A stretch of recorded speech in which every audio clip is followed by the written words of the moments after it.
I met someone who said that she wants to learn Welsh. Nes I gwrdd â rhywun ddwedodd bod hi'n moyn dysgu Cymraeg. He's going to speak with me today. Oh.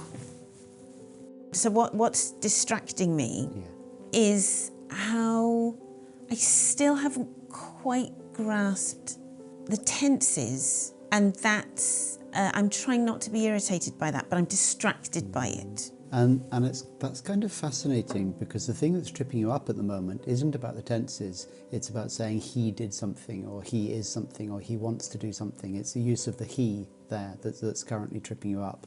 And that's just another pattern that hasn't bedded in yet. So it's this ymarfer, so ma fe'n moyn, ma fe'n siarad.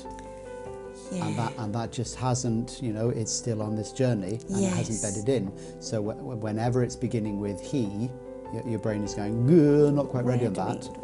And then your conscious mind is thinking, right, this is not, I'm not happy about this. What am I not happy about? Right, well, I still have an issue about tenses. It must be that. But it's all the same process. And when the ymarfer thing just clicks for you, then suddenly that will feel easy. And what sort of happens is, as you build blocks that you're becoming more and more confident with, then it becomes easier and easier for you to focus on the bits which aren't working. Yeah, you're right. Of course you're right. I was speaking with someone who's just started to learn Welsh today.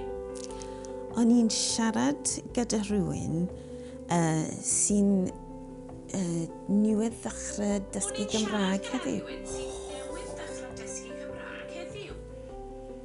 All this I was doing with somebody who was doing, I mean, these are complicated sentences.